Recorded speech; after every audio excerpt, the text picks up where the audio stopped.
¿sabes la diferencia entre un hotel y un motel? Y le contesté que no. Es que al motel van las personas que hacemos tú y yo y que tú me haces, pero yo no puedo ir contigo porque si voy contigo, pues se van a dar cuenta de que está mal y nos van a meter a la cárcel, a los dos. Es que yo hago esto porque te quiero mucho, yo hago esto porque te amo, es que esto es muy normal en otras partes del mundo, me decía. Te puedo decir que no hubo ni una sola ocasión en la que yo me quedara en su casa y no pasaran los abusos. Nota mi mamá como que en mi ropa interior, como que pues un flujo o algo inusual para una niña de 7, 8 años, ¿no? O sea, por favor, llévala con un doctor, o sea, llévala con una ginecóloga y que la revise. Una vez le pidió una memoria a mi papá y le encontró fotografías que me había tomado a mí dormida, desnuda. Entonces me pasan con la MP, que es la que te toma la denuncia, y ella me dice, corazón, me dijo, ya no puedes denunciar por eso, porque ese delito ya prescribió. O sea, me estás haciendo perder mi tiempo. En fiscalía te ven como una carpeta más, y para ellos entre menos carpetas haya, mejor. Y muy buenas tardes a todos ustedes. El día de hoy les traigo un episodio bastante interesante que la verdad vale la pena que lo vean completo. Aquí me encuentro con mi amiga Frida. ¿Cómo estás? Muy bien, muchas gracias por invitarme aquí a tu espacio, muy contenta. Pues aquí nuestra amiga Frida tiene una historia que platicarnos y pues te dejo los micrófonos. Muchas gracias. Pues yo quiero contar mi historia, un poquito más bien de mi historia, ¿no? Yo sufrí abusos por parte de mi papá biológico. Sufrí abusos desde los 5 años de edad. Para las víctimas, para las personas que somos víctimas de abuso, es muy difícil como determinar fechas exactas, ¿no? Yo la manera en la que determiné que fue a partir de los 5 años fue por la edad que me llevo entre mis hermanos, ¿no? Yo me llevo con mi hermano el más pequeño 4 años y medio, entonces la primera vez que surgen estos abusos, mi mamá lo llevaba cargando, o sea, mi hermano no caminaba, entonces yo calculo que él ha de haber tenido unos 6 meses, entonces por eso deduzco que mi edad es de 5 años, ¿no? Pero sí quiero dejar claro eso de que pues batallamos un poco con las fechas, casi todas las personas que sufrimos algún tipo de abuso, ¿no? La primera vez que pasa esto es porque nosotros viajábamos con él, pues por el trabajo que él tenía, nosotros de repente viajábamos a algunas ciudades en Sonora, yo soy de Hermosillo. Entonces, una de esas ocasiones, mi mamá, pues, no sé, mi papá la manda al Oxxo, le dice, o sea, como de que, ay, trae no sé qué cosas y todo, y la manda con dos de mis hermanos. Yo no puedo ir en ese momento porque mi mamá llevaba a mi hermano cargando y a mi otra hermanita de la mano. Entonces, pues, no, yo creo que no se quería arriesgar a que, pues, anduviera ahí yo corriendo o algo, ¿no? Ustedes son 3. Somos 3, ajá. Entonces, pues sí, no, se va mi mamá y en ese momento mi papá me habla me habla y me dice, ven, me dice, está él en el cuarto, en la recámara. Y yo me acuerdo de todavía como que de ver que mi mamá se iba con mis hermanos, ¿no? Yo me quedé como con el sentimiento de que, ay, quería acompañarlos, ¿no? Entonces me cierra la puerta y me dice, ven, acompáñame. Y me lleva a la cama. Se acuesta él en la cama y me pone sus manos tal cual en su parte, ¿no? Y me obliga a tocarlo. Esa es la primera vez que pasan los abusos. Yo tengo 5 años de edad. Y la verdad es que después me manda a lavar, después de ahí me dice, lávate las manos. Entonces me quedo en el baño lavándome las manos y sí me acuerdo de la sensación que tenía en ese momento. O sea, me acuerdo que fue algo que me dio mucho asco. O sea, sí me acuerdo de esa sensación y me acuerdo de eso, o sea, de sentir asco, ¿no? Entonces, llega mi mamá y todo sigue normal. Me acuerdo que pues fueron unas vacaciones normal, era un hotel con alberca normal. Se llega el día de que él nos lleva a nuestra casa. Él no vivía con nosotros, ¿no? Nos lleva a nuestra casa y al momento de llegar dice, ¿sabes qué? Le dice a mi mamá, me voy a llevar a la Frida al Oxxo porque voy a ir a hacer no sé qué cosa y ahorita te la traigo. Entonces, en el camino es cuando empieza pues la violencia psicológica también, ¿no? Me dice, quiero que sepas que eso que hiciste estuvo muy mal. Quiero que me prometas y me jures que nunca lo vas a volver a hacer porque eso que hiciste estuvo muy mal. Y ni siquiera se lo digas a tu mamá porque no te imaginas cómo te va a ir. Y yo te quiero confesar y empieza a decirme desde los 5 años, empieza a decirme, pues tu mamá a ti no te quiere, tu mamá no te quería tener, tu mamá muchas veces me ha dicho que te quiere regalar, que quiere, o sea, que no quiere pues tenerte en su casa. Y pues la verdad yo creo que si pasa esto, pues no sé, o sea, como que qué pudiera pasar conmigo, ¿no? Entonces me empieza a meter el miedo por ahí, pero yo sin saber todavía qué era lo que me estaba pasando. Pues como que yo No Sí, sé. pero él te dijo lo que hiciste estuvo mal. Sí, me echó la culpa desde el principio a mí. Pero él fue el que te dijo que lo hicieras, ¿no? Él te lo pidió. Sí. O sea, nunca me dijo, o sea, sí, claro. O sea, él fue el que, tal cual, o sea, me puso enseguida de la cama y me agarró mis manos y las puso en sus partes. O sea, no es como que me dijo, ven, hazme esto. No, o sea, él lo hizo, pues, con sus manos, ¿no? Con mis manos las puso en sus partes. Entonces, a partir de ahí empieza esa violencia, no sé, decirme que yo lo hice. Y eso es, pues, lo que hacen todos los abusadores, ¿no? De cualquier tipo. O sea, te meten el miedo y te meten la culpa de que es tu culpa, pues. Entonces, seguimos viajando con él y creo que en esas temporadas, en algún momento, mi mamá ya, pues, se separa de él, ¿no? Entonces empezamos a viajar algunas veces mis hermanos y yo con él solos y pasaba lo mismo, que pues entretenía a mis hermanos o se dormían en la noche y me obligaba otra vez a lo mismo. ¿Y tu papá viajaba mucho por trabajo? Sí, él era representante médico y pues el trabajo de él era recorrer pues algunas partes de Sonora para Y estamos hablando que es, como dices, papá biológico, ¿eh? Es mi papá biológico. No padrastro, nada. No. Sí, es mi papá biológico mío y de mis hermanos, ¿no? O sea, de los tres. De los tres iguales. Sí. Entonces, pues es la primera vez que pasan los abusos, es la primera de muchas veces que pasaron, ¿no? Y siempre era la misma psicología, siempre me echaba la culpa a mí de que, no, es que eso que hiciste estuvo muy mal. O sea, hasta como que se hacía el ofendido de decirme de que, pero dime que no lo vas a volver a hacer. Siempre era esa como que la constante, ¿no? Después, mi hermana como que ya no quería seguir viajando, se le hacían muy aburridos los viajes, y mi papá dice, pues no, me voy a llevar nada más a la Frida, o sea, a mí no, a la más grande. Yo soy la más grande de mis 3 hermanos. Entonces, pues sigo yendo yo sola a los viajes y es cuando empiezan a escalar esos abusos, ¿no? Primero era pues nada más que él me obligaba a que lo tocara y luego después empieza él a obligarme a hacer abusos, bueno, a hacer abusos deshonestos, ¿no? Esa es como sigue escalando, ¿no? Entonces, pasan pues mucho tiempo más en el que en esos viajes pasan los abusos deshonestos. Que te voy a decir algo. Yo no sabía qué era lo que me había pasado hasta que yo normalicé tanto la violencia. O sea, yo normalicé, él me decía, primero, te digo, esas primeras veces me decía de que no, pues lo que hiciste estuvo muy mal.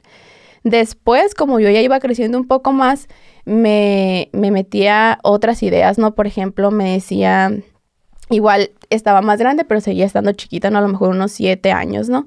Me acuerdo que una vez en un viaje pasamos por una carretera íbamos a Caborca. Y pasamos por la carretera y había un motel antes de entrar a Caborca. Entonces me pregunta él, ¿sabes la diferencia entre un hotel y un motel? Y le contesté que no, o sea, la verdad no sabía.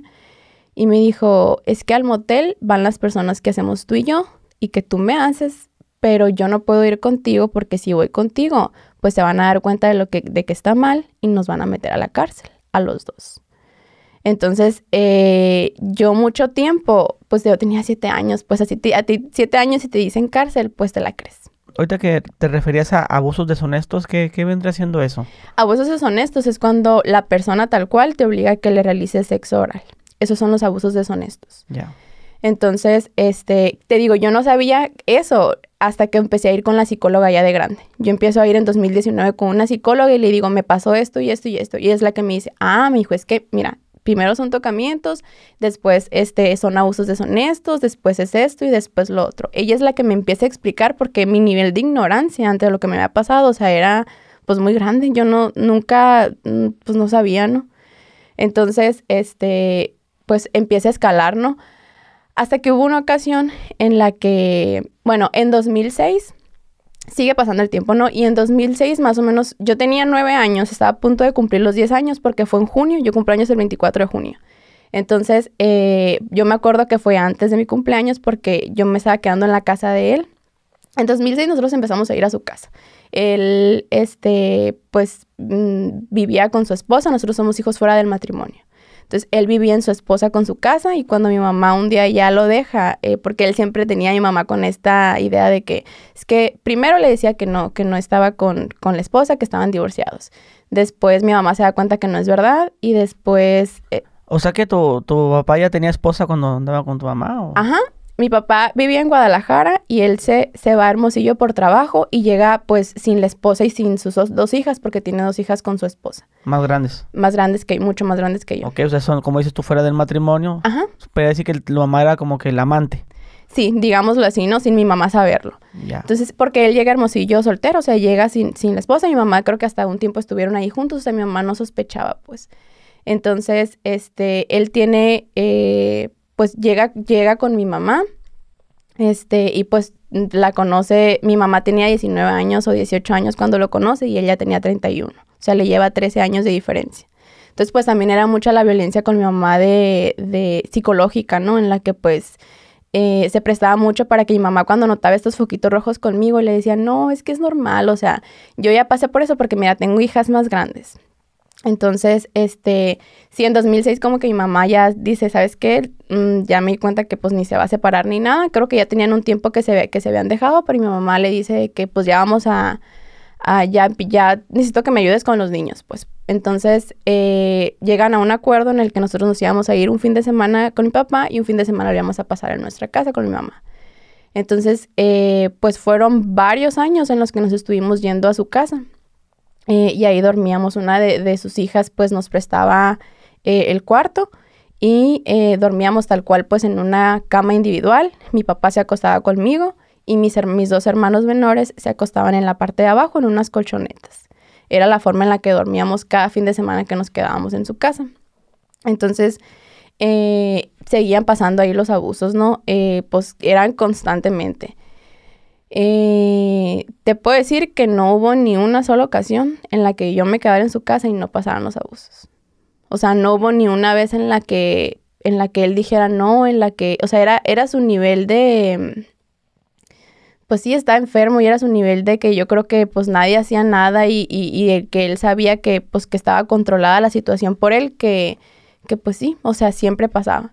Entonces yo normalizo esto y aparte yo empiezo a crecer y ya la historia ya era otra, ya me decía, es que yo hago esto porque te quiero mucho, yo hago esto porque te amo, es que esto es muy normal en otras partes del mundo, me decía, siempre me acuerdo que me decía de que siempre él jugaba ante los demás el papel de que de que yo era la hija favorita, de que él era el mejor papá, de que él me compraba teléfonos, de que él me compraba pues ropa, que digo, cualquier papá hace eso, ¿no?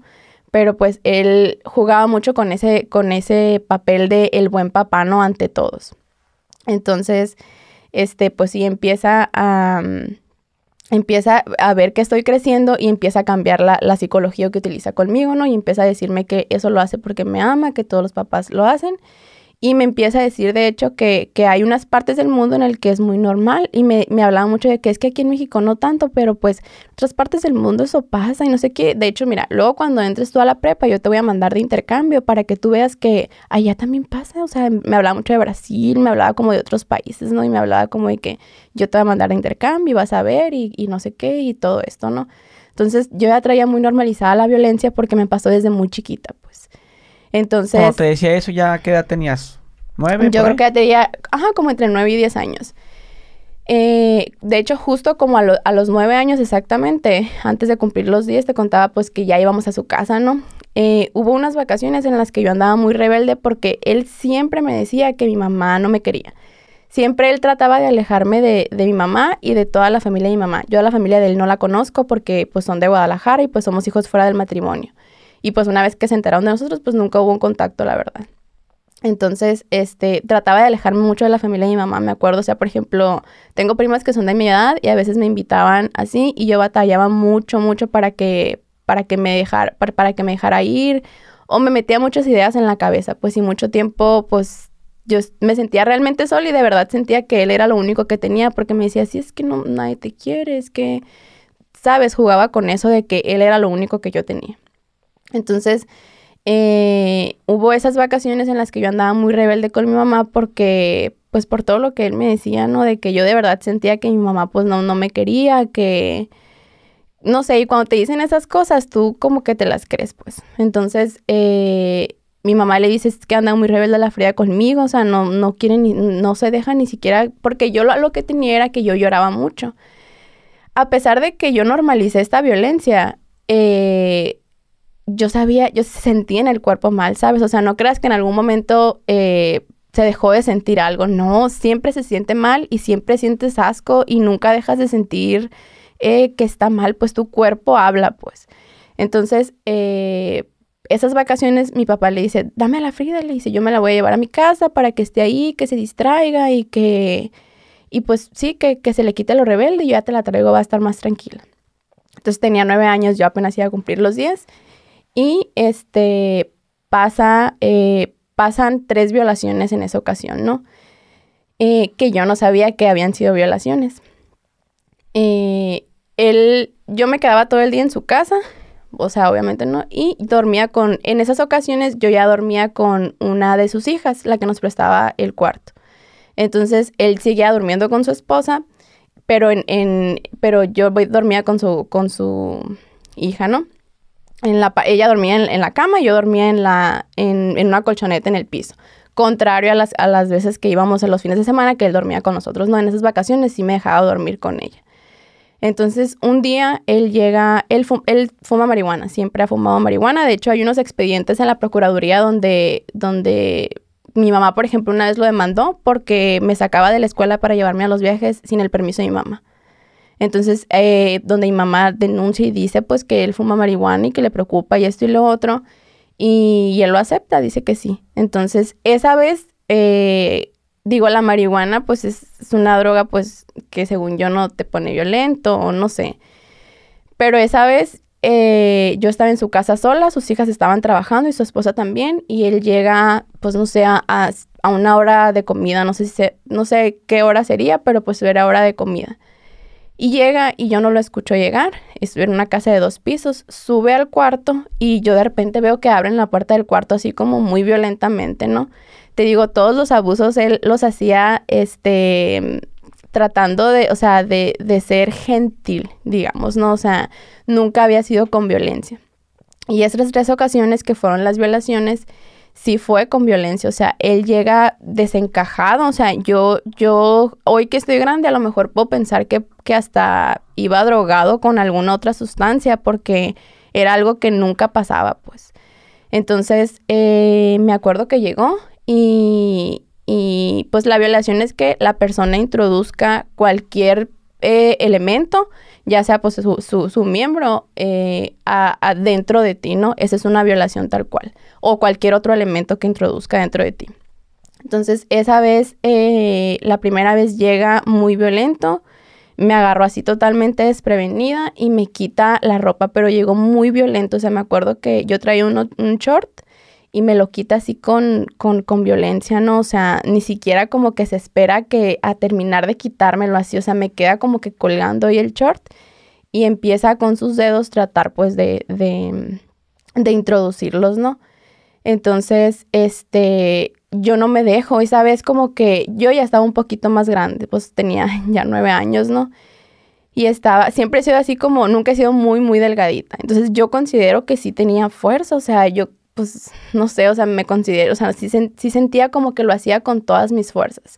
Entonces, al momento de que él está, pues, con su mano intentando hacerlo, yo con mi pierna, o sea, se lo pongo aquí en el antebrazo y lo empujo lo más que puedo.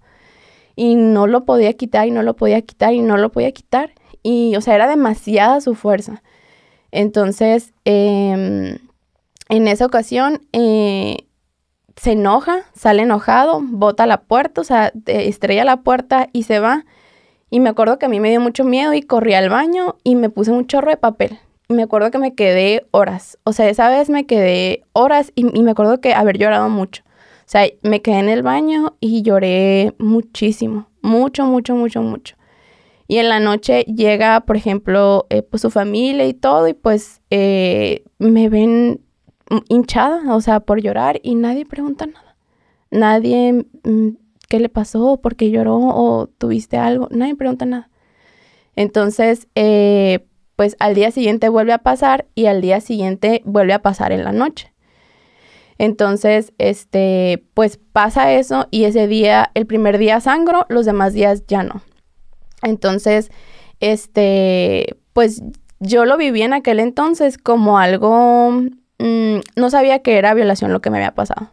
O Yo lo viví como cualquier abuso más, o sea, no le vi o sea, como que la diferencia, porque siempre, como te digo, pues primero fueron tocamientos, después fueron que me tocaran a mí, después fueron los abusos deshonestos y después fue esto, o sea, nunca me imaginé, o sea, para mí era normal que fuera escalando el nivel de violencia, pues, sexual que estaba recibiendo. Entonces, después de ahí, después de esas 3 veces, yo me regreso, o sea, a mi casa con mi familia y nunca vuelven a pasar violaciones, pero siguen pasando los abusos. Yo llego a secundaria, y en la secundaria me empecé a dar cuenta de que, pues, me juntaba de repente con niñas de ya de tercero y así, y pues contaban cosas, ¿no? O sea, de que no, pues que hice esto, hice lo otro, y yo me empecé a dar cuenta de que no es normal lo que me está pasando. Porque yo creo que yo pues primaria, es que te afecta en muchas cosas lo que te pasa. Primaria, por ejemplo, yo era una niña muy sola. O sea, me acuerdo que me juntaba con mis primas y con una tía que iba conmigo ahí en la primaria. Y después ellas se van, pues son más grandes que yo, se van de la primaria. Y me acuerdo que esos años anduve ahí como que me juntaba con unas y con otras, pero en realidad pues ahí, pues medio sola, la verdad, me sentía muy sola. Entonces, en secundaria es cuando como que agarro más confianza Sí, pues en las pláticas con las amigas de que el Sí. novio y que ya se la agarré. Ajá, y que hicimos tal cosa y que va a pasar tal cosa y no sé qué. Entonces, yo me doy cuenta de que es algo que no está normal. Y ahí todavía no tenía fuerzas para hablarlo porque es algo que nos pasa mucho a las víctimas, que no lo hablamos. Pues como este es un tema muy tabú, que la gente piensa que no pasa, no sé, como que nos da mucho miedo hablarlo porque, por ejemplo, en mi caso, a mí nunca me había tocado escuchar que a alguien le había pasado eso, pues. Yo no conocía a nadie que dijera, no, pues a mí me abusó mi papá o a mí me abusó un tío. Yo a esa edad me acuerdo que yo no conocía a nadie. De hecho, yo en algún momento llegué a pensar que yo era la única que le había pasado, pues. O sea, yo no creía que existieran más personas que les pasó. No, y lo menos del papá. Exacto, lo que menos te esperas, ¿no? Entonces, en secundaria me doy cuenta de eso y decido, me agarro del valor y digo, pues, ya no va a volver a pasar. Entonces, un día él intenta, tal cual pasó así, que ese día en la noche intentó, él se esperaba que mis hermanos se durmieran, o sea, la dinámica era que nosotros nos dormíamos arriba y él se quedaba abajo, pues en la parte de enfrente del porche con su esposa platicando. A veces tomaba, él nunca ha tomado, pero su esposa sí de repente tomaba y subían. Subía él, su esposa se dormía abajo y él subía con nosotros. Entonces ya estaban para ese entonces mis hermanos dormidos, ¿no? Entonces era cuando pasaban los abusos.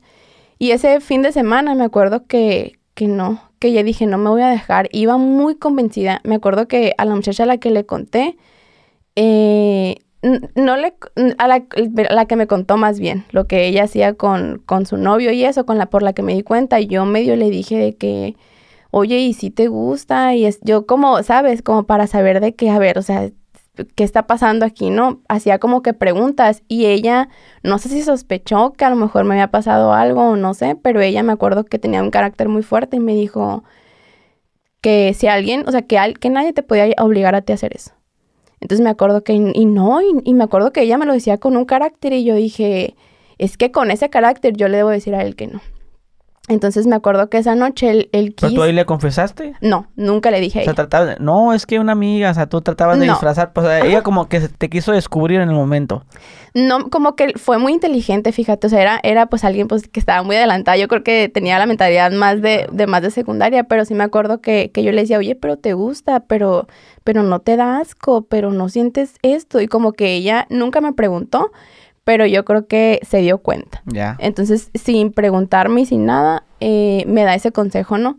Entonces yo dije, con ese carácter, dije yo, voy a dejar que... Yo creo que hasta la fecha ella no sabe que por ella terminaron los abusos, ¿no? Porque esa noche él llega y me quiere obligar y le digo que no. Y al momento de decírselo, se lo digo fuerte. Se lo digo así con una voz un poquito, pues, como que alcé un poquito más la voz y como que a él le da miedo y se quita y se duerme. Entonces, al día siguiente nos estábamos peinando para que ya nos bañamos y nos estábamos peinando para que nos regresara a nuestra casa, ¿no? Entonces, me acuerdo que llega, se me acerca y me jala así contra él. Te voy a decir otra cosa que pasaba. mi papá nos acostumbró a saludarnos de beso en la boca. Nos saludaba de beso en la boca, que a lo mejor para muchas personas es normal, ¿no? Yo llegué a tener amigas que también con sus papás, beso en la boca, no se saludaban. Pero pues nos tenía también acostumbrados de esa manera. Entonces yo me acuerdo que él llega y yo en cuanto lo veo llegar me muevo para que no me vaya a dar pues beso. Entonces, cuando hago eso, él pues me agarra por atrás y me empuja hacia él y pues, o sea, siento yo que está excitado.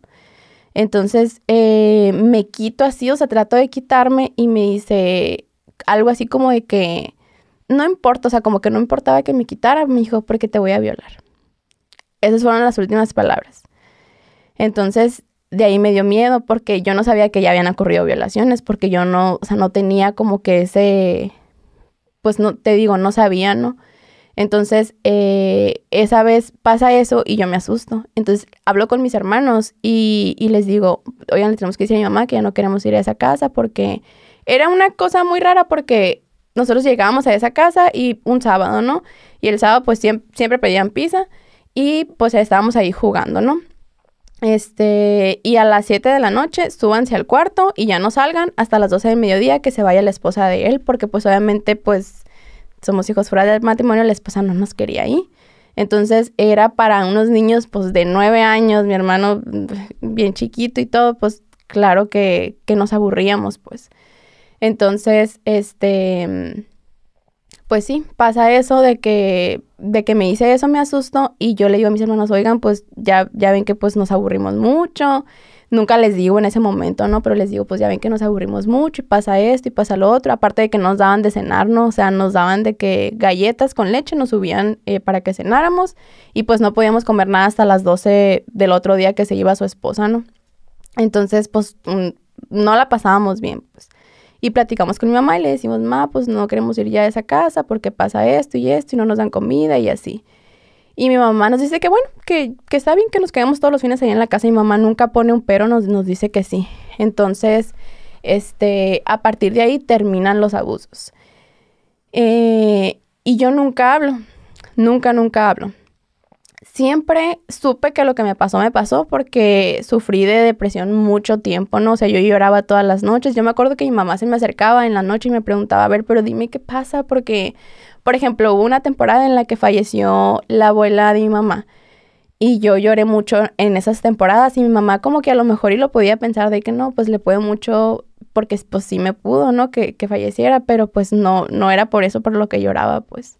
Entonces, yo sigo creciendo, sigo estando en secundaria y mi mamá sigue viendo de que me da depresión, ¿no? Y cuando te da depresión, pues no tienes ganas de hacer nada. En mi caso, pues, yo sufro de depresión. Yo soy diagnosticada tal cual con trastorno de estrés postraumático, que es algo que, pues, nunca se te quita, ¿no? Vives toda la vida con eso.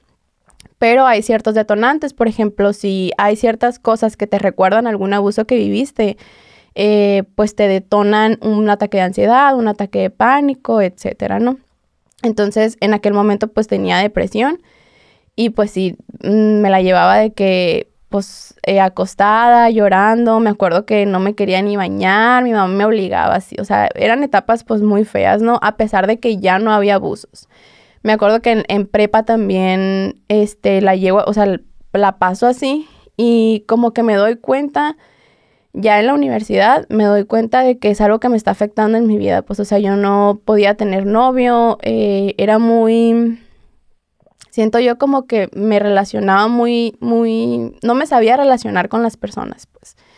Entonces, fíjate, decido por fin hablarlo con alguien y lo hablo con un padre en una iglesia. Porque yo desde niña... desde que me pasaron los abusos y me empecé a dar cuenta. ¿Ni con tus hermanos lo platicaste ni nada? Es que yo siempre trataba de protegerlos a ellos, pues son menores que yo. Entonces yo decía, si esto él le hace a sus hijos, porque él me decía que él lo hacía porque los quería, porque me quería a mí, pues yo decía, entonces yo trataba de alejarlos, pues de hecho de que mi mamá, ay, llévate también al Martín de viaje. Y yo, no, yo sola. O con mi hermana trataba de que, oye, es que este fin... No sé si irme con mi abuela, mi hermana decía, o me voy con mi papá. No, vete con mi abuela. O sea, trataba como yo de alejarlos para que a ellos no les pasara lo mismo que a mí. Y al final de cuentas, pues los abusos ocurrían estando ellos, pues. Entonces yo trataba de eso, de que ellos no estuvieran para que no les pasara lo mismo que a mí. Y pues no los quería dañar tampoco, no diciéndoles. Aparte yo creo que te voy a decir algo, no tenía la fuerza necesaria para hablar, o sea, yo creo que se batalla mucho, pues.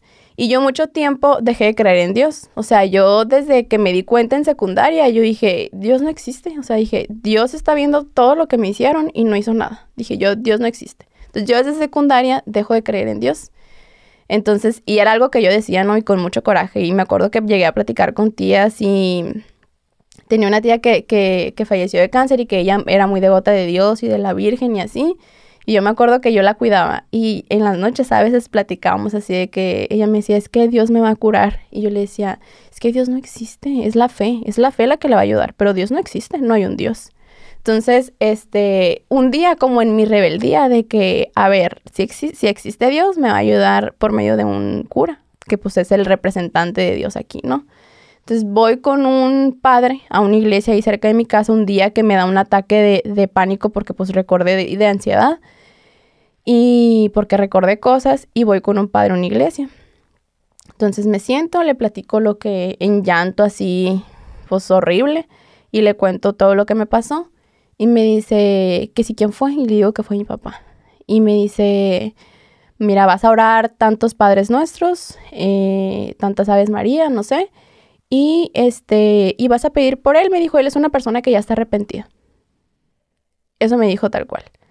Y para mí fue lo peor que me pudo haber dicho porque yo sabía que no estaba arrepentido. Yo para esto, por ejemplo, dejé... ¿Cuándo dijiste que se terminaron los abusos? Cuando tenías... Como 13 años. 13, ya ibas a la secundaria. Ya iba a la secundaria. Ya para salir a la prepa. Ajá. En toda tu prepa no hubo nada...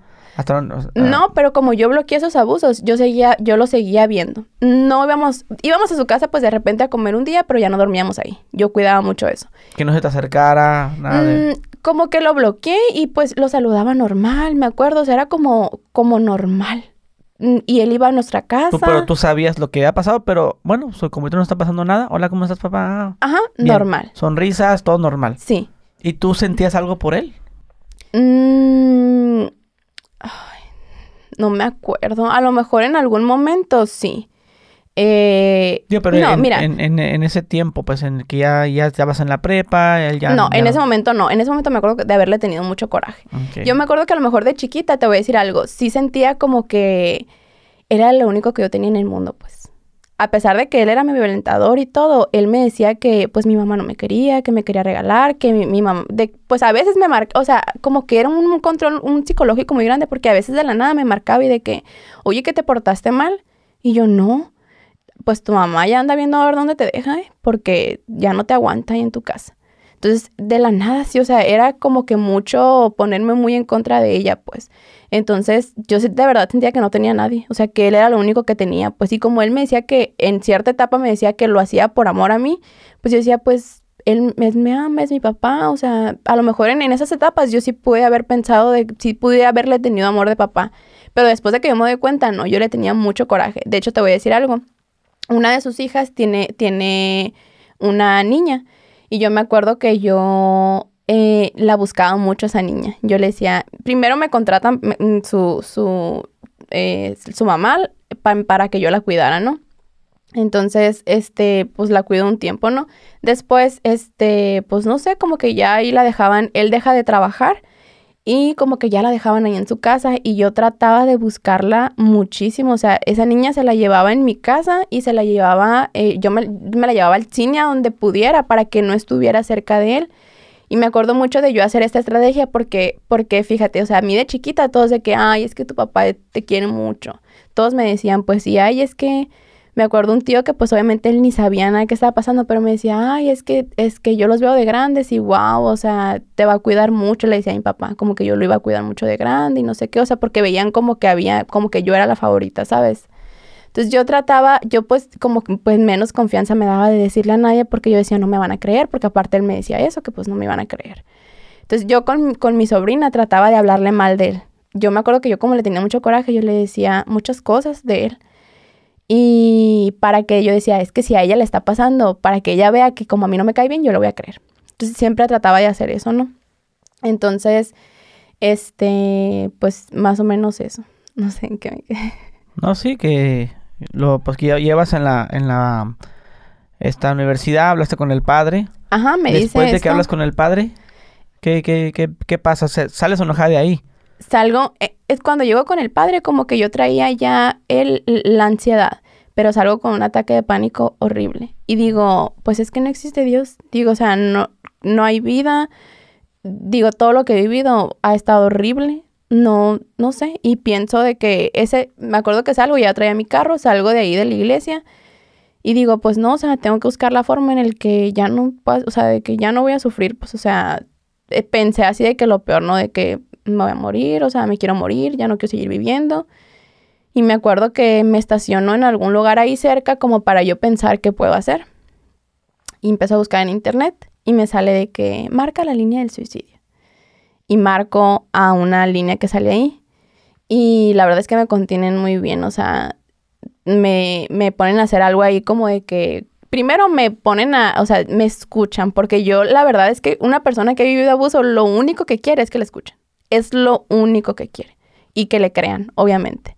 Entonces me habla hablo más bien y duro ahí hablando como 2 horas. Y me hacen una terapia de que quítate los zapatos, esos zapatos representan todo lo viejo, lo vas a dejar atrás y no sé qué. Pero me dan la recomendación al final de que yo tengo que seguir, que yo tengo que ir a terapia para poder hablar de todo esto. Entonces, pues tardo un poquito ahí yo en tener pues el dinero para ir a terapia. Y en junio de 2019 empiezo a ir a terapia.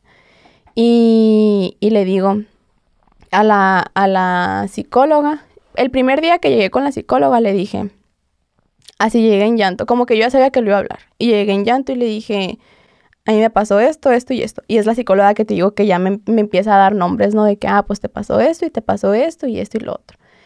Entonces, duró ahí con ella ese tiempo y hasta octubre de ese mismo año de 2019, como te digo que había cierta relación ahí con mi papá todavía, él invita a mi hermano a un viaje. Había que llevar un carro de aquí de allá de Hermosillo a Monterrey y se iban a regresar en avión. Mi hermano andaba muy emocionado porque pues él tampoco tuvo una buena relación con mi papá, ¿no? O sea, no creas que era bueno con todos, no, claro que no. O sea, pues a mi hermano lo trataba mal, o sea, sufrió otras cosas con mi papá, pues. Entonces mi hermano andaba muy emocionado porque pues a lo mejor iba a poder tener esta relación que siempre quiso tener con él. Y a mí, como yo desde el momento que supe de ese viaje, sabía que lo tenía que hablar, pero no sabía cómo, no me animaba. Entonces, te digo, en esas etapas que yo lo veía, yo siempre le revisaba el teléfono. Siempre le revisaba el teléfono porque a mí él me llegaba a mandar mensajes, pues a veces diciéndome de que, ay, es que como te amo y es que no sé qué, este bombardeo de amor, ¿no? Y a veces me llegaba a mandar mensajes sexuales también. Entonces yo le revisaba su teléfono cuando él entraba al baño o cualquier cosa para yo ver que no se lo estuviera haciendo a otra niña, pues. Como era como que mi forma o sea, de cuidar. Y en una de esas ocasiones yo le encuentro un mensaje con un nombre. Me acuerdo perfecto, decía Rodolfo y eran puros mensajes sexuales entre uno y otro, mensajes de texto. Ya existía pues WhatsApp y eso, pero eran mensajes de texto. Entonces me doy cuenta de eso y como que desde ahí yo dije, es que entonces también lo hace con hombres, ¿no? Ahorita puedo pensar que a lo mejor pues fue una mujer y le cambió el nombre para que pues no se dieran cuenta, o puede que sí haya sido con un hombre, no sé, es algo que no tengo claro. Pero me empezó a dar miedo que se lo hiciera a mi hermano también, pues. Entonces ya traía eso yo y una noche antes mi papá ya tenía las maletas de mi hermano y todo porque pues ya se iban a ir en el carro, ¿no? Entonces una noche antes yo entro en crisis, le marco a mi psicóloga, me paro ahí donde venía de regreso de la uni, me paro ahí donde puedo y le marco y le digo que quiero hablar. Y me dice, ella ya tenía un contexto de que pues sabía que mi mamá y mis hermanos y todo esto y que me apoyaban. Y me decía, estoy segura que te van a creer, me dijo, habla con ellos. Y le mando mensaje, era un poquito tarde, le mando mensaje a mi hermana que se duerme muy temprano y le digo, oye, necesito que salgas. Estoy aquí, ahorita voy a llegar, le dije, y necesito afuera en el carro hablar contigo y contarte algo. Y me dice que bueno, que me va a esperar. Llego, se sube al carro, nos adelantamos un poquito y le digo, ¿sabes qué? Es que a mí de chiquita me hacían cosas, esto y esto, y me lo hacía mi papá. Le dije, quiero hablar para que no se vaya el Martín. Le dije, es lo único que quiero, que no se vaya mi hermano. Entonces me dice que sí, pero para esto yo estaba hecha lágrimas. Entonces entró a mi casa y mi hermana lloró junto conmigo y nos abrazamos y me dijo que me amaba, que ella me creía. O sea, mi hermana, y eso es un privilegio que yo tengo. A mí nunca nadie de mi familia dudó de mí. Nadie me dijo, no te creo, nadie me dijo nada. Siempre lo que yo dije se me creyó. Entonces yo creo que por todas esas señales que ya había, aparte pues te digo, no es como que él ha sido la persona más correcta en cuanto a llevar su vida, ¿no? Entonces, entramos con mi mamá, le decimos a mi mamá, entre las dos, como podemos, le decimos a mi mamá. Es que la Frida te quiere decir algo y mi mamá como loca porque nos ve llorar como nunca, o sea, ir a las dos juntas, pues mi hermana no es de llorar, yo pues sí lloro mucho, pero mi hermana no es así. Entonces mi mamá piensa, no sé, y ahí como que entre las dos le dijimos de que mamá, es que la Frida te quiere decir algo, y ya le digo, es que mi papá me obligaba a hacer esto, y llega un momento en el que mi mamá me dice, ya no me digas nada, no me digas nada, o sea, como que ya no quería tener más información porque pues obviamente le dolió. Yo después, o sea, mucho después platico con mi mamá y me dice que, o sea, para ella es el peor día de su vida. O sea, el haberse enterado de que mi propio papá me había abusado, pues, o sea, ella había hecho tantas cosas en mi contra, pues. Entonces, yo no tengo hijos, ¿no? Pero como papá, pues, no me imagino lo que debe de sentir un papá al saber que una mamá, al saber lo que le hicieron a su hija, ¿no? Entonces, pues, al día siguiente, mi mamá me acuerdo que le habla a mi nino, él es psicólogo, y dice mi mamá de que, no, es que necesito hablar con él porque es el único que me va a calmar. Entonces mi mamá habla con él, esa noche no dormimos, pero en la mañana siempre mi mamá nos ha inculcado mucho el ser fuertes y el si te duele mucho y todo, llórale hoy, pero órale, mañana se va a trabajar, porque la vida sigue. Entonces al día siguiente, eso quedamos, dijimos, se van a ir a la escuela, y yo tenía cita con la psicóloga porque yo iba en la escuela un poquito más tarde.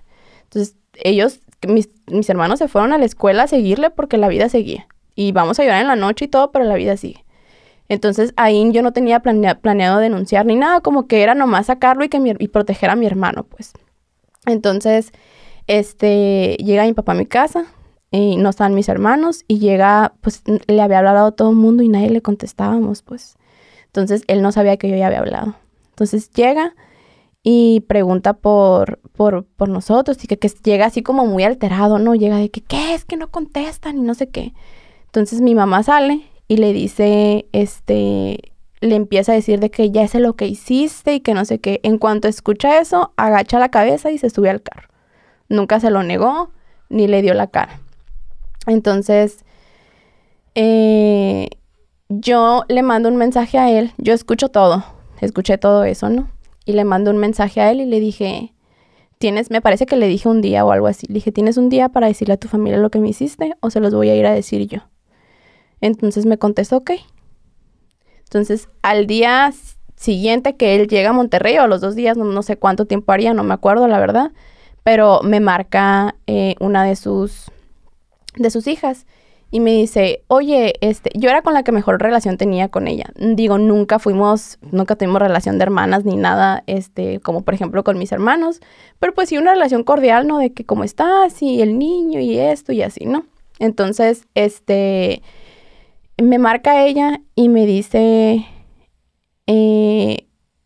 quiero que seas muy sincera conmigo y quiero que me cuentes lo que hacías con mi papá. Quiero que me cuentes, yo soy de mente abierta, y yo no te voy a juzgar. Yo quiero que me cuentes lo que hacías con él. O sea, dándome a entender lo que él me decía, de que era mi culpa, de que yo quería. Entonces, en algún momento después de ahí, en ese momento, yo le digo, ¿y tu hijo? Porque para mí el hablar fue el salvar a cualquier persona que le pudiera pasar lo que a mí me pasó con él, pues. Y ella tenía un niño chiquito. Y yo le pregunto, ¿y tu hijo dónde está? Y me dice, anda con él, me dice. Fue con él se lo llevó al parque para que no escuchara.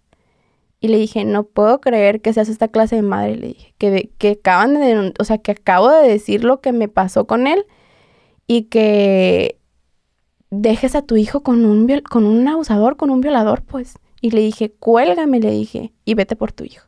Entonces cuelgo la llamada y en algún momento seguimos hablando por WhatsApp y me dice, pues me da a entender eso de que sigue teniendo mente abierta, que si yo quería que le dijera.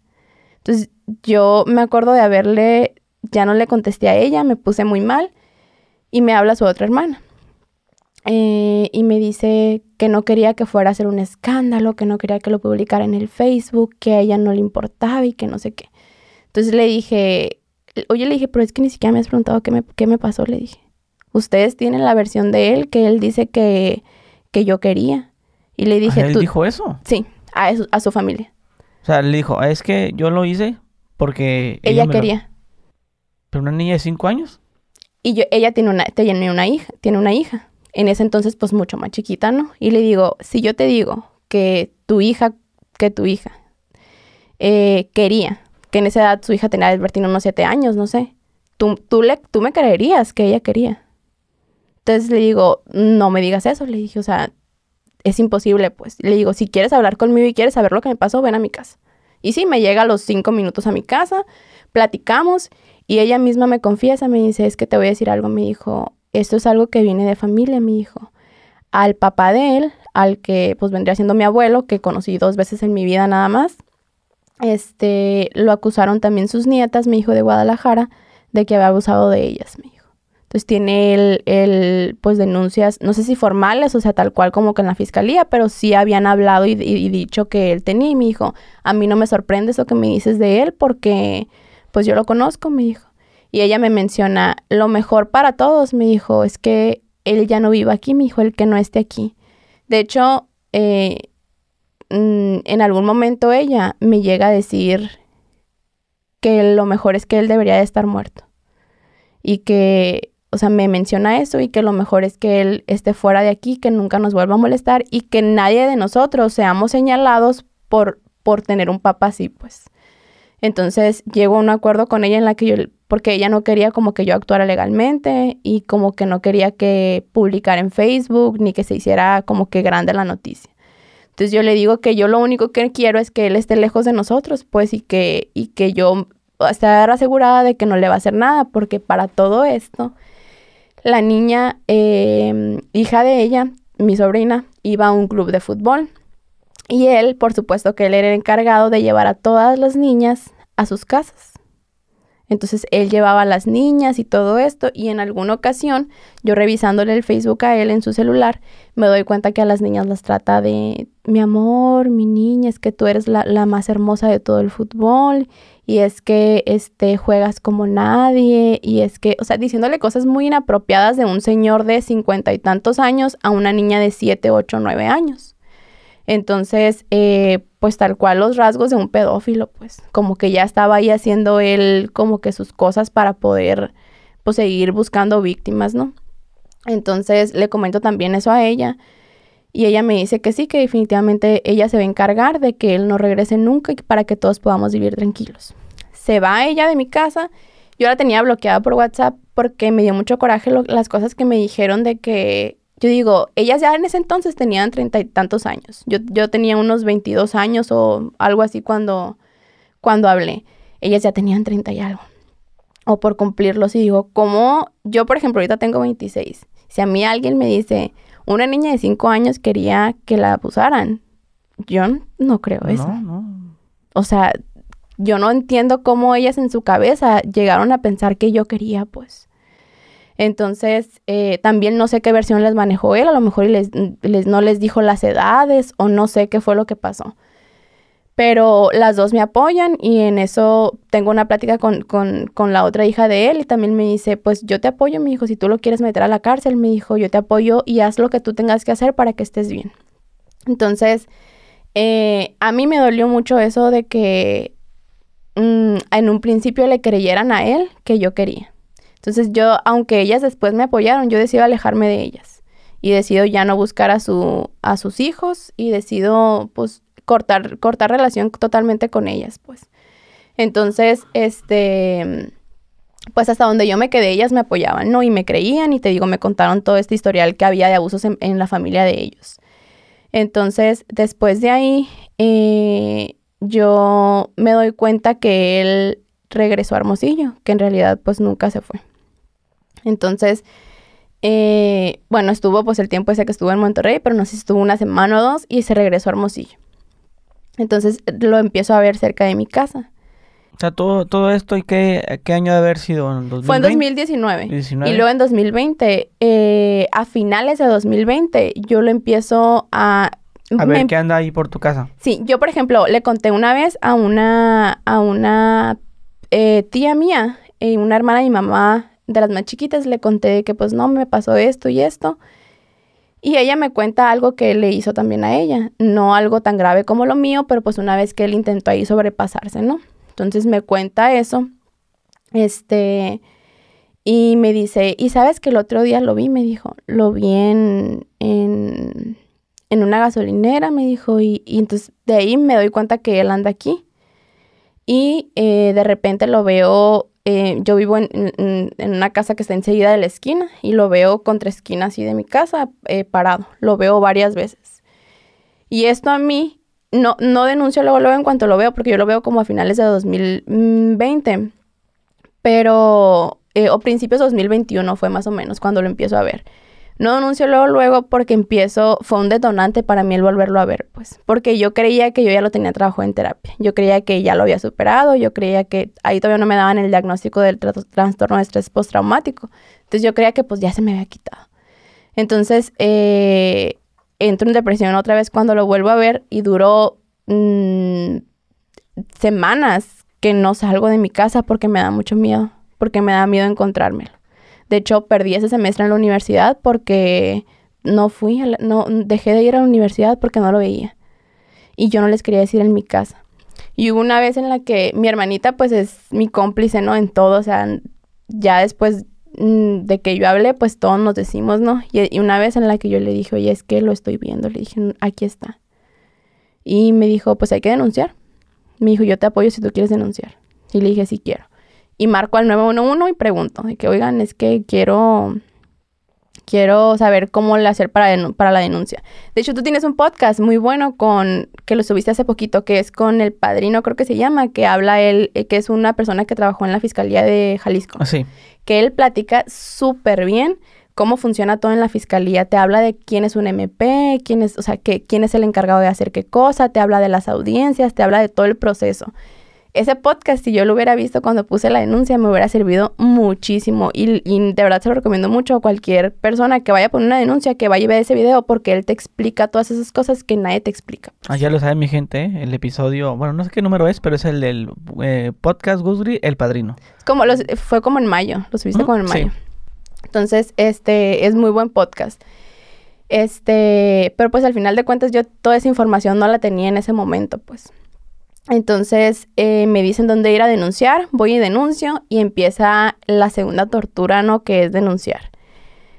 Para empezar te pasan por varios filtros, ¿no? Llegas y primero hay una persona que no sé quién sea la encargada, o sea, no sé qué nombre tenga, pero hay una persona que te escucha y te dice... perdón, es el episodio Sí. 217. Ajá. Tío, es que no quiero que haya dudas ahí. Es algo que del 19 de mayo, ¿no? Algo así. Sí, trabajé en fiscalía y metíamos a gente en la cárcel con mentiras. Sí. Padrino, episodio 217. Perdón por la interrupción, pero quiero que quede claro. Igual, pues la gente que no sabe, ¿no? Esos temas que tocamos en este podcast es precisamente para eso, ¿no? Uh-huh. Para que si tú te animaste a hablar Sí. y decir lo que te pasó, en este caso con tu padre, Uh-huh. pues a otras chavas le debe pasar con el tío, con el vecino, con los primos, Uh-huh. y no se animan. En este Uh-huh. caso tú no te animabas a hablar. Uh-huh. Pero me gustaría saber, Uh-huh. ¿por qué no te animabas? ¿Sentías miedo? ¿Sentías la amenaza? Pues sí. Yo no hablaba porque yo sentía ¿sabes? Que todas las víctimas de abuso, de cualquier tipo de abuso sexual, sentimos mucha culpa por todas las cosas que se nos dicen. Entonces, mucha culpa y que se puede ver reflejada en de que es que porque no hablé, y es todo lo que la gente te dice. Es que ¿por qué no hablaste antes? Porque vienes a denunciar ahorita que ya estás grande y te pasó de chiquita. Y es que, ¿por qué no gritaste? Y es que, ¿por qué? Y yo no gritaba porque yo venía de un contexto en el que poquito a poquito se me fue abusando y yo fui normalizando la violencia que me pasaba. Entonces, yo por eso no gritaba, porque a mí me acostumbró a que me pasara eso. Si a lo mejor un día llegaba y me hacía eso, pues a lo mejor sí gritaba. No puedo saber, pues.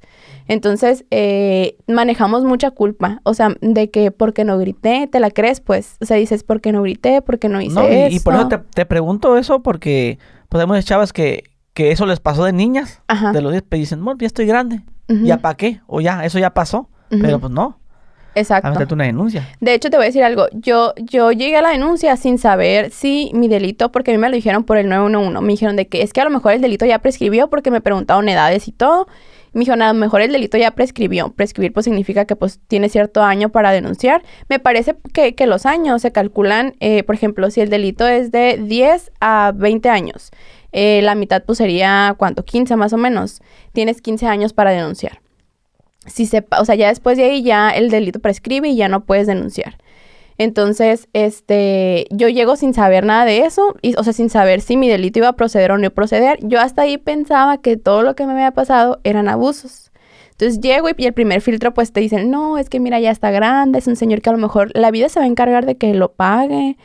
Te encuentras con gente que te dice un chorro de cosas y que te trata de convencer que no, pero yo iba muy decidida.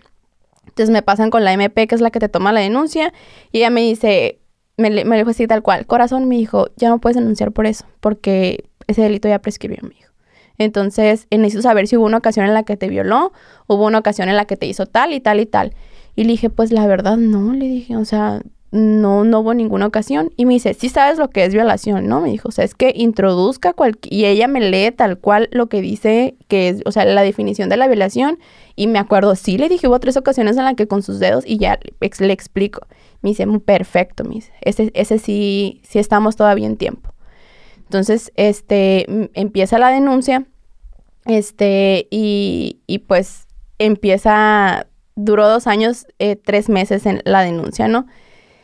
Las estadísticas dicen que en Sonora, 1 de cada 10 carpetas solamente sale. De las 10 carpetas que se ingresan, solamente una pues se va a juicio, ya sea que se vaya a juicio o que haya procedimiento abreviado, ¿no? Que es que las 2 partes lleguen a un acuerdo. Entonces, pues fui una dentro de las 10 porque al final sí se hizo justicia, pero porque no me quedé con las manos cruzadas, pues yo iba... Al principio tenía una MP que era muy buena, que ella me ayudó muchísimo, muchísimo. Y ella fue la que me dijo, mira, necesito que me traigas estas pruebas, que tal persona te ayuda a declarar, a los que les dijiste, tu psicóloga y esto y lo otro. Y yo, perfecto. Le llevo todas las pruebas y me cambian a la MP, la mandan a otra parte y mi carpeta dura volando muchos meses. O sea, en las que voy todos los viernes y les pregunto, oigan, ¿y mi carpeta? Y no, es que no, regresa después, porque ahorita no la tiene nadie. Y duró meses en los que mi carpeta no la tiene nadie. O sea, mi carpeta andaba ahí volando. Después agarra mi carpeta a alguien y me dice, ya tengo tu carpeta, ya la vi, muy bien y todo, pero ahí tengo asuntos más importantes que el tuyo, entonces todavía no voy a sacar tu carpeta va a salir en algún momento después, yo te voy a hablar. Entonces, yo siempre he tenido esta parte como que, mira, estando en fiscalía, te hacen esperar mucho para poder pasar a hablar con alguien y llegas a escuchar casos horribles, pues. Me tocó escuchar, por ejemplo, el caso de una niña indígena de la Sierra de Sonora que la estaba abusando su tío, hermano de su mamá. Y su mamá, no sé cómo, agarra dinero dentro de lo que puede porque pues eran de muy bajos recursos y va a Hermosillo a poner la denuncia. Entonces ya nunca tienen los recursos para regresar para darle seguimiento a su carpeta. Entonces uno que había sido maestro de la niña, como que ya ves que los cambian de plaza, como que lo cambiaron a Hermosillo y era el que le estaba haciendo el favor de dar vueltas. Y me tocó que le dijera, escuchar que le dijeran al señor, no, es que tienen que venir ellas y si no pueden venir, pues no se va a hacer, o sea, no se va a hacer nada con su carpeta. Me tocó escuchar tal cual que le dijeran eso al señor, o sea, de que de verdad buscan, en fiscalía te ven como una carpeta más. Tú no eres una persona que sufrió abuso, que sufrió violaciones, que sufrió maltratos, que sufrió cualquier tipo de violencia. Tú eres una carpeta. Y para ellos, entre menos carpetas haya, mejor. Y por eso te la hacen difícil. Sí, te la ponen súper difícil. Entonces, Pero ¿qué quieren? ¿Quieren que llegues recién desgreñada? Y ahorita acaba de pasar. A veces, aunque llegues, como tú dices, desgreñada y todo, ni siquiera así te hacen caso, pues. Entonces, me lo hicieron muy difícil, pero todos los viernes me tenían ahí. De hecho, me hacían mucha carrilla. O sea, yo ya conozco a varias de ahí de la fiscalía y me hacían mucha carrilla de que, ay, otra vez tú, pero así como en broma y entre que sí y que no. Pero yo quería saber cuál era el proceso, pues, y ellos tienen asesores jurídicos y MP, como te lo comentó él en ese podcast, ¿no? Si no lo han visto, pues vayan y véanlo porque está bien padre, ¿no? Y te explica súper bien. Entonces, uno es encargado de una cosa y otro es encargado de la otra. Y el asesor jurídico es el que te va a decir, mira, el procedimiento es este y lo otro y así. Entonces, nunca te explican porque... Y a mí me dijeron, es que no te puedo explicar porque si te explico y si ni llega, si tu carpeta ni procede. O sea, me estás haciendo perder mi tiempo. Siento que son servidores públicos y tienen que atender, pues. Entonces, duró meses sin mi carpeta hasta que un día, pues, se la ponen a alguien y te digo, esta señora me dice esto de que hay carpetas más importantes. Y como yo escuché tantas cosas en fiscalía, dije, bueno, voy a dejar a lo mejor un tiempito en que sacan los más importantes y luego otra vez a mí. Entonces dejo como pasar como un mes y vuelvo a ir todos los viernes hasta que un día llego harta de que ya tenían todo y no hacían nada. Y llego un 11 de mayo, llego con ella y le dije, porque tienes que, o sea, es un proceso largo, tienes que esperar, anunciarte, a ver si te quiere recibir. Y la verdad es que a mí al final ya no me querían recibir, me mandaban decir cosas porque ya me conocían, pues, y me mandaban, oye, es que dice que está en audiencia, pero que vengas el otro viernes. Y así me traían, pues. Entonces, ese último día yo me pasé sin decirle a nadie, o sea, sin anunciarme ni nada, y entro directo al cubículo, ahí al lugar a la oficina de la MP que tenía mi carpeta. Y le dije, y me dijo, ¿qué te pasa? Me empezó a gritar horrible así. Y me dijo, ¿qué te pasa? Me dijo, ¿qué haces aquí? ¿Por qué haces esto? No puedes entrar como si fuera tu casa y que no sé qué. Y yo ya en mi coraje, con mi desesperación, le dije, saque mi carpeta, le dije, y luego dígame cómo actuar. Le dije, o sea, no me va a... Yo le contesté, pues. Entonces, me corrió bien feo. Me dijo, no, lárgate aquí, no puedes estar gritándome. Entonces, yo saliendo de ahí, le marco a mi mamá y le digo, mamá, acaba de pasar esto. Le dije, se me hace que nunca me van a hacer caso. Me dijo mi mamá, ella es una servidora pública. Me dijo, no te puedo hacer eso. Vete a Derechos Humanos. Entonces, me voy a Derechos Humanos y eso es algo que yo no sabía y que, pues, es bueno que se sepa para que, pues, los que pongan denuncia sepan que tienen ese recurso ahí, ¿no? Que tú vas a denuncias de derechos humanos y pones una queja de algo así de un servidor público que no quiere hacer algo con tu carpeta de investigación y es una queja que a ellos les afecta mucho, o sea, han quitado a muchos MP de su puesto y los mueven hacia otros lados porque pues tienen una queja de que no son aptos, ¿no? Para estar ahí como que atención al público, ¿no?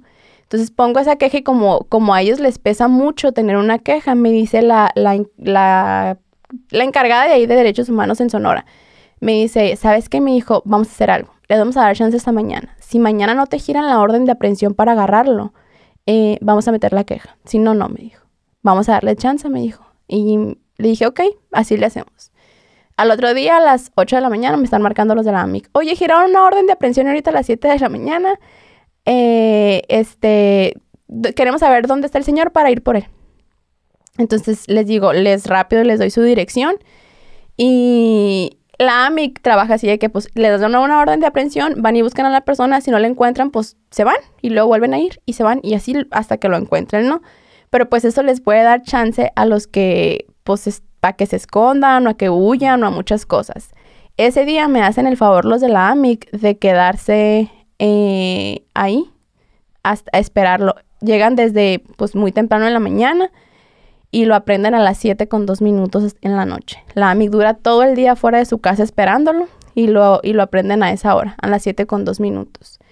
Lo aprenden, y es cuando presentan mis pruebas y la juez decide que lo va a vincular a proceso. Y cuando lo vincula a proceso, al ser un delito, pues, que es violación equiparada agravada, el número de 3. Ese es mi delito. Y es por lo que lo sentenciaron culpable. Es violación y es equiparada porque es cuando es menor a una persona de 12 años. Entonces, pues yo tenía 9 años, es equiparada. Y es agravada al ser tu familiar. En mi caso, pues él es mi ascendiente, ¿no? Yo soy su descendiente. Entonces es equiparada, agravada en número de 3. Hay elementos suficientes y lo vinculan a proceso. Y él dura en la cárcel. A partir de ahí yo me relajé un poquito más, pero yo tenía muchas pruebas, pues porque de repente pues ya empieza él con su defensa, ¿no? Empieza de que empiezan a declarar sus hijas y ahí es cuando me doy cuenta de que... Pero pues, las hijas, ¿qué declararon? Declararon que... A favor de él. Sí. O sea, y ahí me doy cuenta yo que pues no están de mi lado. Ya. Y empiezan a declarar... ¿Y sabes qué declararon? Sí. La primera ocasión, hace cuenta como que lo agarran y ellas en su desesperación declaran. Entonces declaran, la primera vez me parece que declaran que yo les debía dinero. Que yo le debía dinero y que ellas un día fueron a cobrarme el dinero a la casa. Que les debía, creo que 80,000 pesos, mencionaron algo así. Que porque yo tengo un negocio, ¿no? Y que él había hecho ciertas cosas en mi negocio y que pues yo le debía ese dinero. Entonces, 80,000 pesos, o sea, es algo que no se paga en mi negocio, pues, o sea, que ni yo, pues. O sea, que para las actividades que ellos dijeron que decían, pues no daban las cuentas, ¿no? Entonces, ellas, sin haber leído mi carpeta, primero dicen eso, que yo lo hago en venganza y que lo hago porque quiero dinero y porque, pues, mencionan como que ese tipo de cosas, ¿no? Entonces, que quiero mencionar eso de que mucha gente dice que todas las que denunciamos lo hacemos por dinero. Y ahorita voy a mencionar cuánto quedó mi reparación de daños para que vean que no lo hacemos por dinero. Pero bueno, ellas en sus primeras declaraciones dicen eso, que lo hago por esto y lo otro y no sé qué. Después les dan mi carpeta de investigación y como que en su coraje al leer todas las cosas que yo menciono, porque a lo mejor aquí pues te cuento no las cosas, pero pues ya las tenías que contar con todo el detalle posible, ¿no? Y el short era de tal color y esta cosa y todo, ¿no? Entonces, hasta tienes, o sea, por ejemplo, yo trataba de dar tanto detalle, de decir, la cama, o sea, estaba de aquel lado y aquel lado estaba la televisión y todo, ¿no? Todos esos detalles. Entonces, pues nada. Después hacen una segunda declaración en la que dicen que es imposible, que porque en las fechas de que ocurrieron las violaciones, la niña pues tenía meses de edad y que pues yo hubiera gritado y se hubiera escuchado. Entonces, esas son sus declaraciones. Y a lo último hacen una tercera declaración que ya cambian todas las versiones, ¿no? Ya la versión es, no los conocíamos. En esas fechas todavía no los presentaban aquí en nuestra casa y no los conocíamos. Es imposible porque no los conocíamos. Siendo que ya hay un antecedente en el que ellas aceptan, pues, que sí íbamos para allá y que sí, todo eso, ¿no? Entonces, yo tenía pruebas, por ejemplo, de conversaciones con ellas, las que te comenté ahorita, de que tenía conversaciones en las que, pues, me estaban diciendo yo te apoyo y sí te creo y que esto y lo otro y no sé qué. Y tenía audios y unas cositas ahí pues que desmentían todo lo que ellas estaban diciendo, ¿no? Entonces las llevo con el MP, que me lo cambian otra vez porque la mujer esta pues se enojó por lo de derechos humanos y como que le da mi carpeta a alguien más y le toca a un hombre. Y él me empieza a asustar y me dice de que no, mira, yo te recomiendo que ya no metas nada porque todo te va a afectar a ti. Y la verdad es que no va a haber justicia, mi hijo. O sea, es algo que pasó hace mucho, es muy difícil que lo puedas comprobar. ¿Qué otra cosa que quiero decir? La Suprema Corte de Justicia dice que el dicho de la víctima, o sea, de nosotras, es preponderante. Significa que ellos lo toman más en cuenta que cualquier otra cosa. ¿Por qué? Porque son delitos de realización oculta. Un violador, un abusador, no lo va a hacer a las 3 de la tarde afuera de un banco. No, va a buscar la manera en la que tú estés sola, que no te puedas resistir y aparte va a buscar a la víctima, o sea, a quién hacerlo y a quién no, pues. Entonces, pues en la fiscalía y pues la ley sabe y dicen eso, ¿no? O sea, que es muy importante el dicho de la víctima. Entonces, él me dice de que no, que yo no tengo nada como comprobar y que pues me vaya haciendo a la idea y de hecho me dice, pues ni modo, hombre, él va a salir con la fama de violador. O sea, tú quédate con eso. No pasa nada. O sea, no se va a hacer justicia, tú ya no te estés desgastando, no estés viniendo y no sé qué, y así. Y nunca me recibe las pruebas.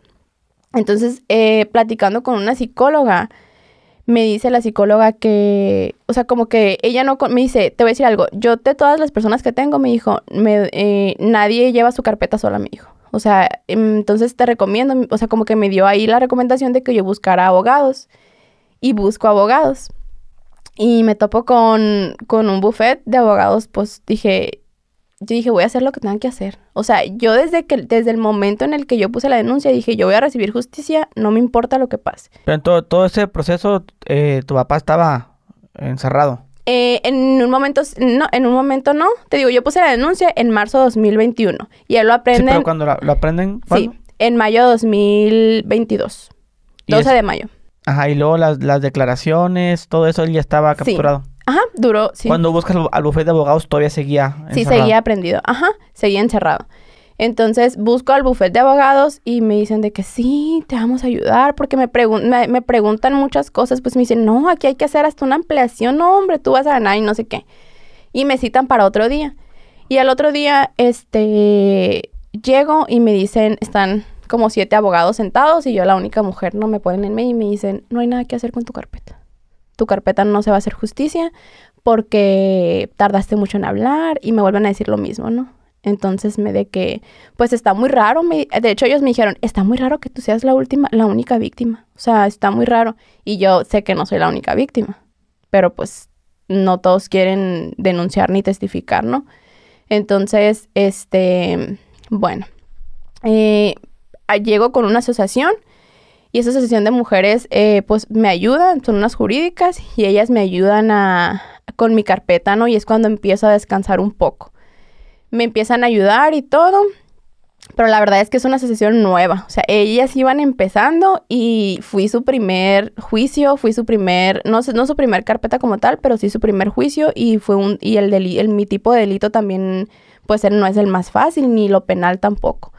Entonces, también cometieron muchos errores en cuanto a que no ingresaron pruebas, en cuanto a que muchos errorcitos que pues me afectaron en mi carpeta, pero sé que les va a ayudar para que las próximas mujeres, ellas ya tengan experiencia, ¿no? Cuando les llegue alguien más.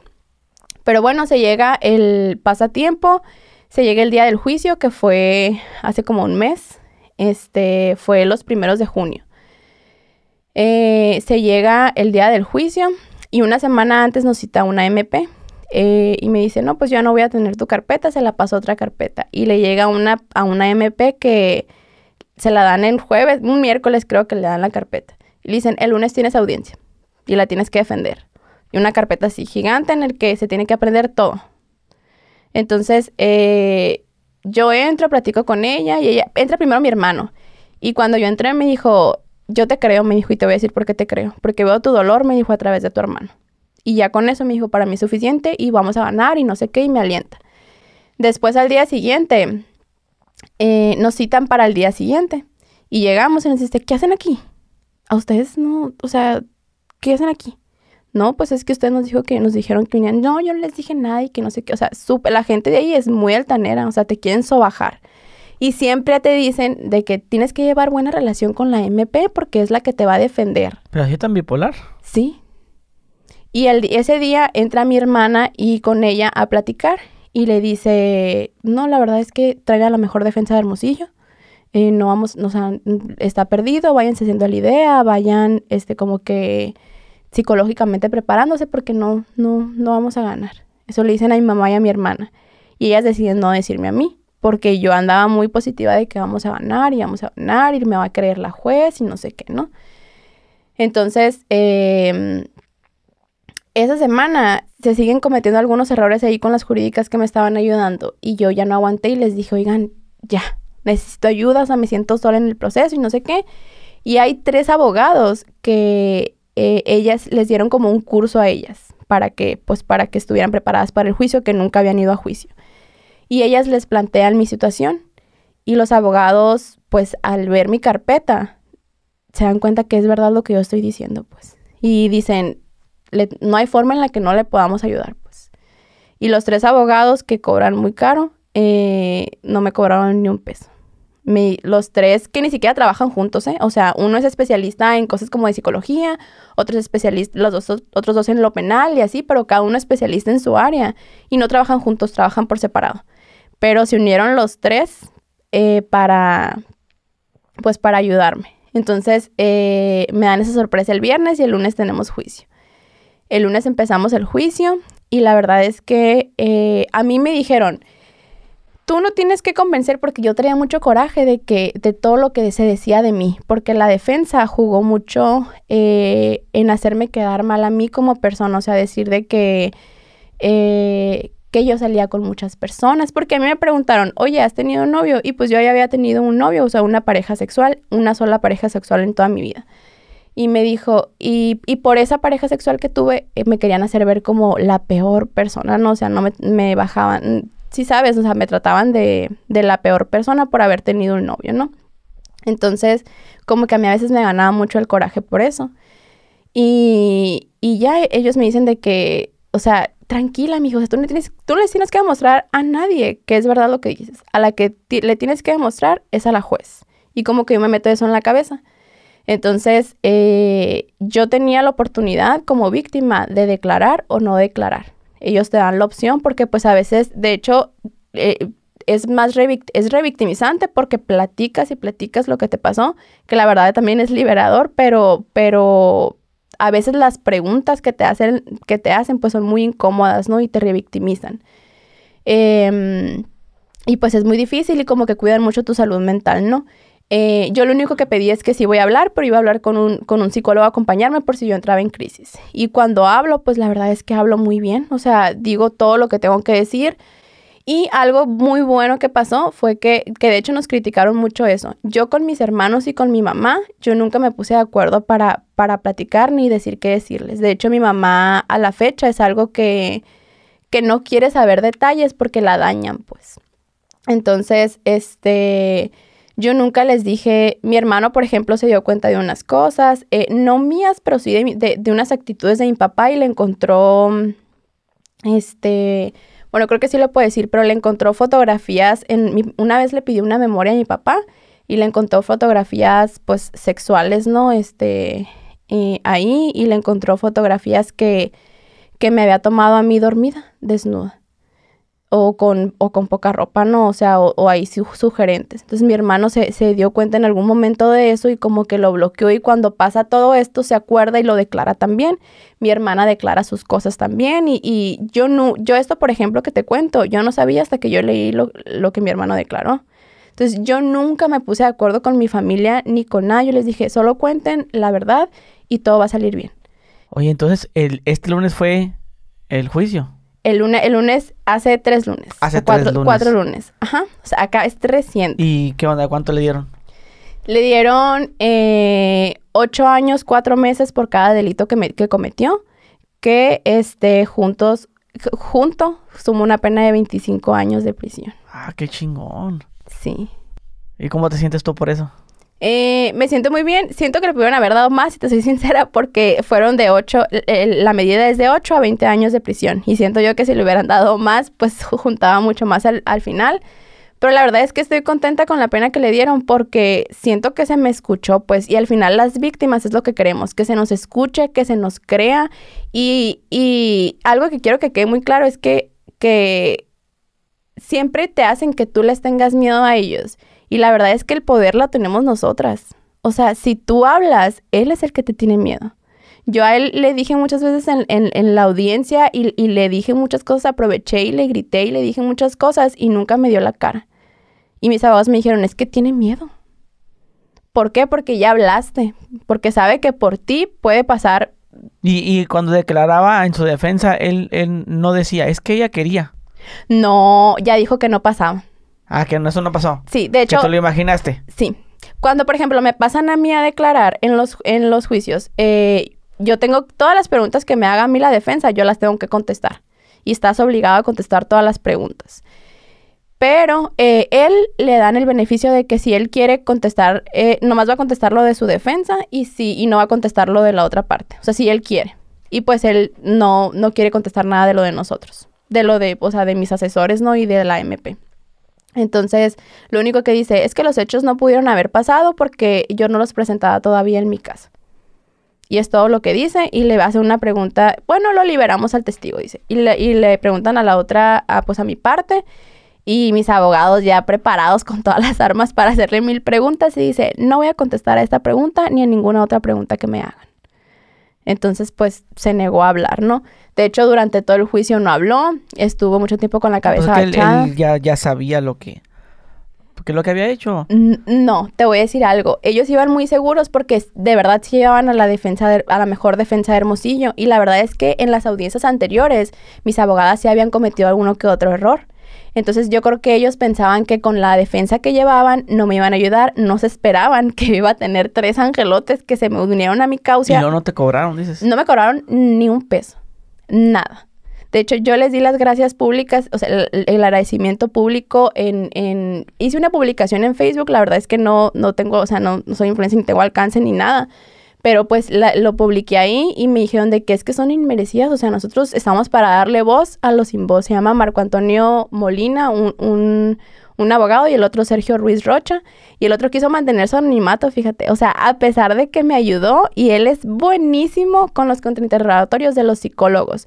Incluso hizo que los psicólogos de la parte de él estuvieran de mi lado y me ayudaron a que en la sentencia...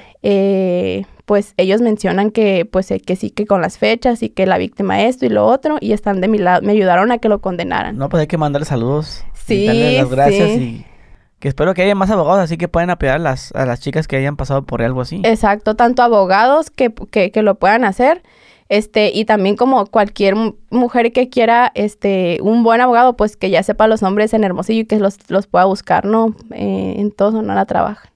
Entonces, sí. Pues sí le dan esa pena. Oye, ¿y crees que sí le va a ganar los 25 años? Sí, pues mira... Nada de que pagó fianza, que se portó bien y que de 25 bajó a 15. Ya me llegó la sentencia. Es que es un proceso bien largo porque te tratan así de que... Te ponen de que...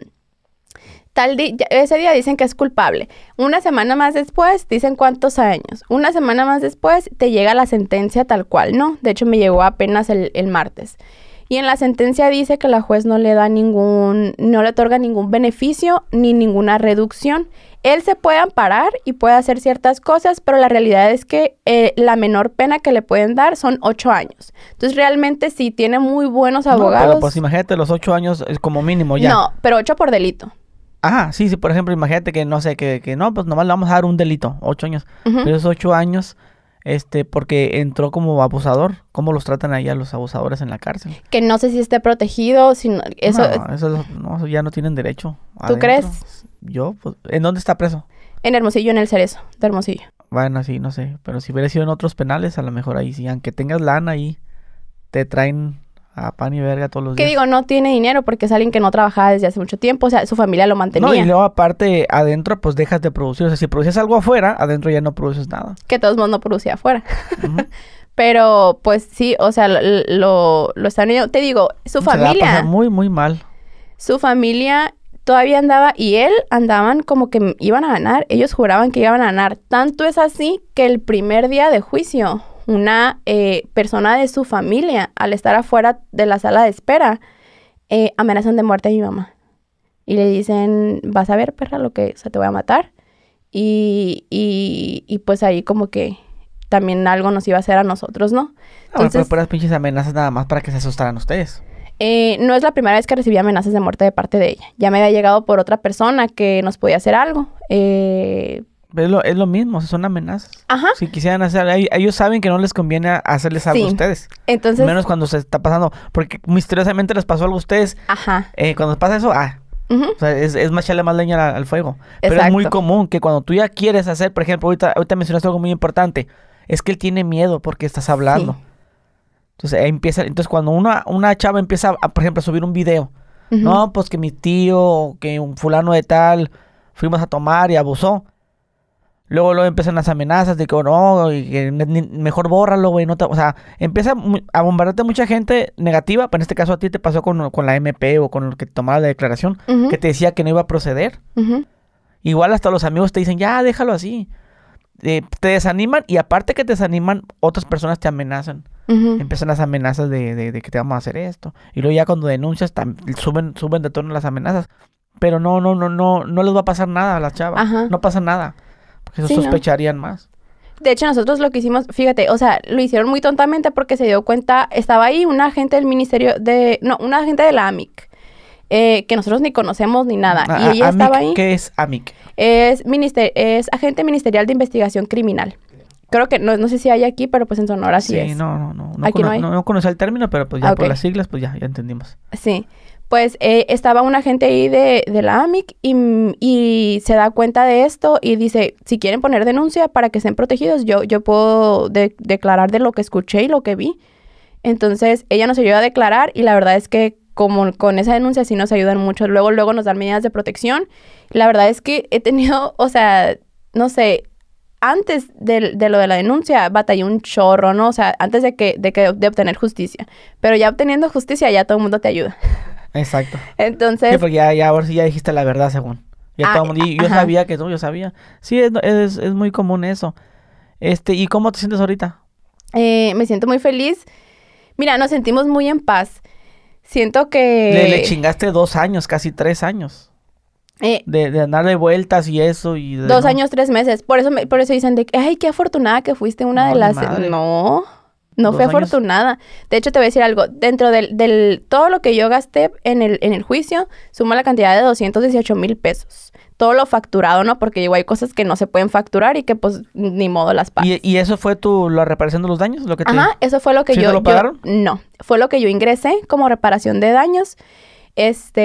Pero la juez dice que pues que no está bien demostrado, que se tiene algo así, algo jurídico que no entendí muy bien, pero que solamente me van a dar la reparación de daños moral y asciende a 7,000 pesos.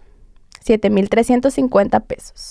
Por lo que decías, por si pensaban que lo hacía por dinero. Por si pensaban que las que denunciamos lo hacemos por dinero. O sea, estás hablando de que alguien que abuse de ti, o sea, que te viole 3 veces, ¿ok?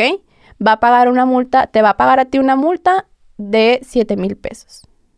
Eso es lo que vale tu moralidad ante el gobierno. Eso es lo que vale. 7,000 pesos. Pero pues lo bueno que ya está encerrado. Sí, para mí, yo eso es lo que decía, para mí de que, si se tenía que gastar más, pues se gastaba, ¿no? Pero para mí... Aquí lo importante es que le diste seguimiento a tu denuncia, porque muchas Sí. chavas denuncian y luego ya no van, ya no le dan, Ujú. ya no le dan seguimiento, ya le dan carpetazo. Ujú. Pero tú estuviste ahí firme. Y eso yo fue eso es lo que les recomiendo a todas, o a sea, todas que no se dejen. Por ejemplo, ya tienen el caso de ella, ¿no? Que hasta la MP te corrió y todo lo que...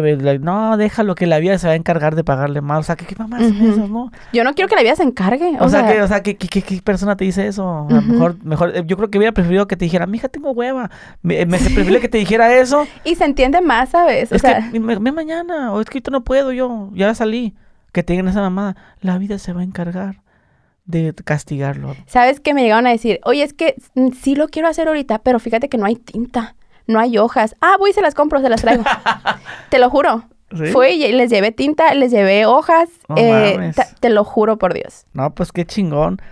Y pues no sé si te gustaría añadir algo ya para finalizar esta plática, que la verdad te agradezco que te hayas abierto con nosotros y que esto le sirva a otras señoritas. Sí, básicamente eso, o sea, que las mamás, mira, yo creo que antes esto era un tema muy tabú, ¿no? De que pues no pasaba, de que menos un papá, y la verdad es que yo a partir de que hablé, yo lo publico en mis redes sociales y me llegan mensajes de muchachas que ni conocía, que te digo que me cuentan la historia como que la que te conté ahorita, y de 2 amigas que les pasó exactamente lo mismo que a mí, por parte de sus papás, y que yo no sabía y no tenía idea. Entonces, no somos casos aislados, pues, sino, o sea, no somos 1 en 1,000,000, ni es algo que no pasa. O sea, 8 de cada 10 mujeres en México viven violencia de cualquier tipo sexual, ¿no? O sea, violencia sexual de cualquier tipo. Viven ese tipo de violencias. Y pues, como te digo, somos muchísimas mujeres. Pues, yo lo que les digo es que hablen, porque el que tú hables, le das voz a las demás, o sea, y ayudas. Yo subí también una captura a mi Instagram de una muchacha que me dijo, ¿sabes qué? Es que me animaste, ya voy a ir a poner la denuncia. Y para mí, o sea, el yo vulnerarme así y hablar y decir lo que me pasó y que una persona ahí me haya dicho, nos beneficia a todas porque al final lo que yo digo es un violador menos en la calle, pues. Exactamente. Entonces, me beneficia a mí, le beneficia a las hijas de los demás, les beneficia a todos, pues. Entonces, yo sí tenía como que mucho miedo de hablar porque yo no quiero ser recordada como la morra a la que su papá le hizo esas cosas y que me conozcan como eso, porque soy mucho más que eso. Soy una morra, o sea, emprendedora, soy una mujer estudiosa, me gusta viajar, me gusta hacer muchas cosas y no quiero ser recordada nada más por la morra a la que le pasó eso, pues. Pero creo que sí es importante que alcemos la voz por nosotras y por las demás y para que la gente empiece a ver esto como algo normal, pues, o sea, no como algo normal porque no es algo normal, pero sí algo normal de hablar. O sea, sí decir de que me pasó esto y sí decir de que, a ver, te está pasando esto, que las mamás vean foquitos rojos, que las mamás sepan que también, o sea, pasa. Y la mayoría, desgraciadamente, o sea, el porcentaje de mujeres que viven violencia, la mayoría es el 90 y tantos % es de algún familiar. Ya sea el papá, el tío, el primo, el hermano. Y a mí, todas las mujeres que me han hablado, todas han sido por algún familiar. Especialmente el tío. Ajá. La mayoría. La mayoría. ¿El tío o los primos? De hecho, las otras personas que me han hablado que no han sido sus papás, son los únicos dos que me han dicho. Sí, el tío o el primo. Así que pónganse truchas. Y pues eso, que cuiden mucho a sus hijas y que cualquier niña que vea esto y que sepa que lo puede hablar, pues, o sea, que sepa que yo tuve el privilegio de que mi familia me creyera y que siempre estuvieran ahí. Y quiero que sepan que si no tienen ellas el privilegio de que alguien les crea, que siempre hay asociaciones, ¿no? O sea, la misma fiscalía tiene un albergue en el que se pueden ir también. También hay abogados que las pueden ayudar. También estoy yo. También hay mucha gente. Ya vemos muchas mujeres que las podemos ayudar, pues, pero que siempre hablen, que no se queden calladas y que ojalá este video sirva para que aunque sea una, como tú me dijiste, o sea, con que una denuncie, con que una hable, con que una niña que esté siendo abusada y ahorita diga, le voy a contar a mi mamá porque ella le contó y le creyeron, y que sepan que no es su culpa, que sepan que ellas no son las culpables, que sepan que pues se trabaja en terapia y que pueden vivir su vida diferente y que pueden obtener justicia y que pueden vivir, tener una mejor calidad de vida de la que se está teniendo cuando te están abusando. Muchísimas gracias. Bueno, mi gente, pues ya tuvieron aquí a nuestra amiga Frida. Te agradezco. Muchísimas gracias. Y bueno, mi gente, dejen su like, suscríbanse y nos vemos. Adiós.